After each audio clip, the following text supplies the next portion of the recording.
আসসালামু আলাইকুম। ক্যান্টনমেন্টে সেনাপ্রধান জেনারেল ওয়াকারুজ্জামানের সঙ্গে উচ্চপদস্থ সামরিক কর্মকর্তাদের একটি বৈঠক অনুষ্ঠিত হওয়ার কথা ছিল 20শে মে সোমবার সকালে। সেই বৈঠকটি কেন বাতিল করা হলো, সেই বৈঠকটি কেন অনুষ্ঠিত হলো না, এখন সেটি নিয়ে নানান ধরনের ব্যাখ্যা বিশ্লেষণ চলছে। এটা সত্য যে সোমবার 20শে মে সকালে সেনা সদরে এই বৈঠকটি অনুষ্ঠিত হবে এরকম একটি গুঞ্জন রোববার বিকাল থেকেই ছড়িয়ে পড়েছিল। অনেকে সোমবার সকালেও কেউ কেউ লাইভে এসে বলার চেষ্টা করলেন যে যখন এই বিষয়ে কথা বলা হচ্ছে তখন সেই মুহূর্তে সেনা সদরে বৈঠক অনুষ্ঠিত হচ্ছে, কী সিদ্ধান্ত আসতে যাচ্ছে। আসলে এই যে গুঞ্জনগুলো একটু বাড়তিভাবে ছড়িয়ে পড়া, এরও নিশ্চয়ই কারণ রয়েছে। মানুষের দৃষ্টি এখন সেনাবাহিনীর দিকে, সেনা প্রধানের দিকে। এটি বাস্তবতা। কি হতে যাচ্ছে দেশে, কি হবে, করিডোর ইস্যুতে কি হবে, কিংবা আগামী দিনে নির্বাচন সংক্রান্ত ইস্যু সহ নানান বিষয়ে সরকার কি পদক্ষেপ নেবে, সেখানে সেনাবাহিনীর কি ভূমিকা থাকবে, সেই সব জায়গা থেকে গুঞ্জন ছড়াতেই পারে।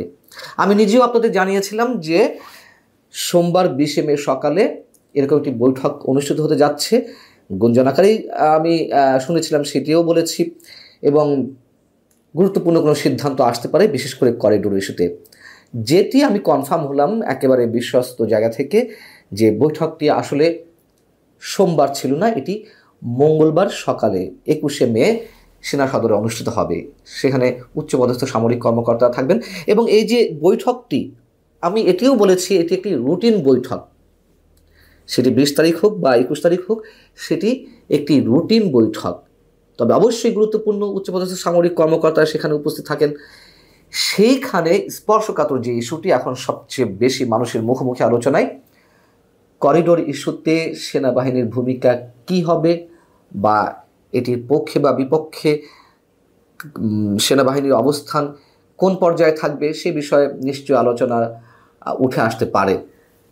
এবং কেউ কেউ এই বৈঠককে কেন্দ্র করে এমনও মেসেজ দেওয়ার চেষ্টা করলেন যে কমব্যাট ইউনিফর্ম পরে উচ্চপদস্থ সামরিক কর্মকর্তাদের এই বৈঠকে থাকতে হবে, উপস্থিত থাকতে হবে।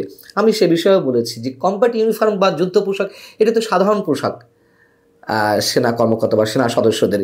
এটি নিয়ে আলাদা মাজেদা তৈরি করার কোনো দরকার নেই। এটা স্পষ্টত প্যানিক ছড়ানো হচ্ছে। তবে আমি এটুকু বলে রাখি, অবশ্যই সেনা প্রধান সেখানে যে ভাষণ দেবেন, বক্তব্য দেবেন, সেখানে করিডোর ইস্যুটি আসতে পারে, অথবা তিনি সরাসরি না বললেও সামরিক কর্মকর্তাদের মনোভাব বোঝার হয়তো চেষ্টা করতে পারেন। এমনকি সোমবারের এই বৈঠকের গুঞ্জনের সঙ্গে সঙ্গে কেউ কেউ এমন খবরও বা এমন তথ্য ছড়ানোর চেষ্টা করলেন যে সেনা প্রধানের বাসভবনে গভীর রাতে উচ্চপদস্থ সামরিক কর্মকর্তাদের একের পর এক গাড়ি প্রবেশ করছে, সেখানে গোপন বৈঠক অনুষ্ঠিত হচ্ছে। কেন এগুলো ছড়ানো? এই যে যুদ্ধ পোশাক পরে উপস্থিত হওয়া, তার মানে কি যুদ্ধ পোশাক পরে প্রস্তুত হয়ে আসো, সেনাপ্রধান বলবেন যে এখনই যুদ্ধ শুরু হয়ে গেল সরকারের বিরুদ্ধে বা অমকের বিরুদ্ধে, আর তারা যুদ্ধে নেমে পড়বে? এতই ফালতু বা হালকা আলোচনার কি দরকার আছে? গুরুত্বপূর্ণ সিদ্ধান্ত অবশ্যই হতে পারে, অবশ্যই সেটি হওয়া স্বাভাবিক। কিন্তু এই যে আবার গোপন বৈঠক, গোপন বৈঠক সেনাপ্রধানের বাসভবনে কেন করতে হবে? তার তো অফিস কক্ষের অভাব নেই, বা তার নিজের যে পার্মানেন্ট অফিস, সেখানেও তিনি বৈঠক করতে পারেন। উচ্চপদস্থ সামরিক কর্মকর্তা বা তার বিশ্বস্ত যারা আছেন তাদের নিয়ে করতে পারেন। বাসায় কেন গভীর রাতে করতে হবে? এটা কোনো রাজনৈতিক নেতার বাসা বা কোনো বেসামরিক আমলার বাসা যে গভীর রাতে সেখানে বৈঠক করতে হবে? এগুলো ছড়ানো হয়েছে একটি বিশেষ উদ্দেশ্যে। যারা এটি ছড়াচ্ছেন তাদের যারা অনুসারী, তাদেরকে উত্তেজিত করতে সেনাপ্রধানের বিরুদ্ধে, সেনাবাহিনীর বিরুদ্ধে। এমনিতেই তো আমরা দেখে আসছি যে কীভাবে সেনাবাহিনীর বিরুদ্ধে আক্রমণাত্মক বক্তব্য, আচরণ আমাদের সঙ্গে প্রকাশ করা হচ্ছে, সেনাবাহিনীকে মানুষের মুখোমুখি দাঁড় করার চেষ্টা করা হচ্ছে। এগুলো পুরনো কথা, আমরা সবাই জানি, এবং সেটি অব্যাহত রয়েছে বিধায় সেই প্রসঙ্গগুলো আবার টানতে হচ্ছে। এখন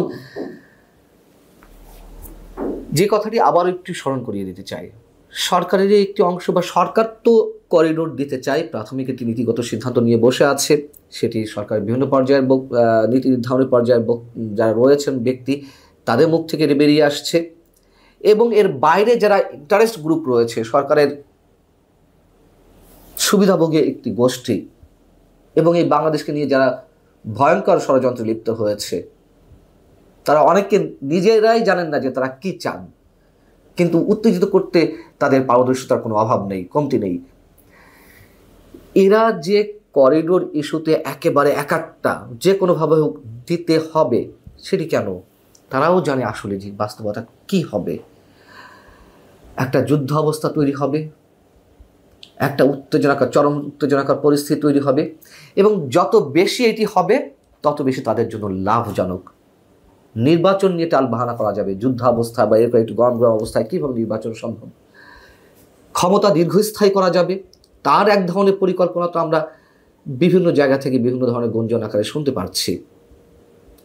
আর আসলে এখন পরিস্থিতিটা এমন যে প্রতি মুহূর্তে হাওয়া বদল হচ্ছে, কোনো কিছু প্রেডিক্ট করা যাচ্ছে না, কোনো কিছু ফোরকাস্টিং করা যাচ্ছে না।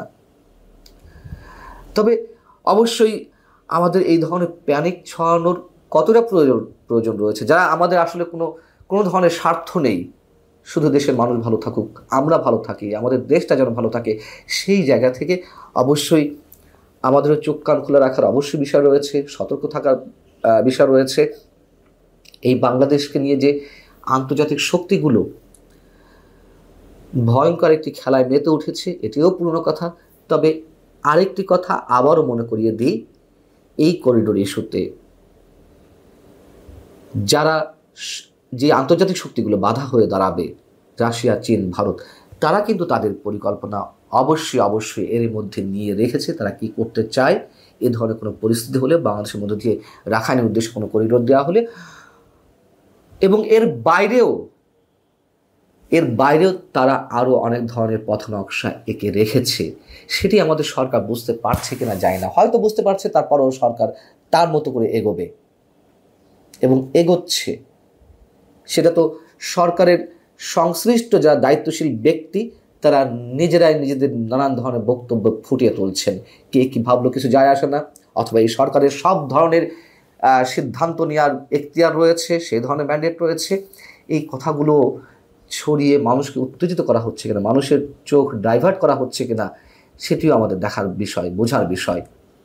তবে আমার মনে হয় রাজনৈতিক দলগুলো যে অবস্থান নিয়েছে করিডোরের বিরুদ্ধে,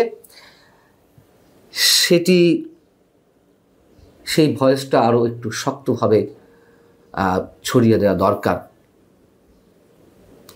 সাধারণ মানুষের জন্য, দেশের জন্য। আল্লাহ হাফেজ, ভালো থাকুন সবাই।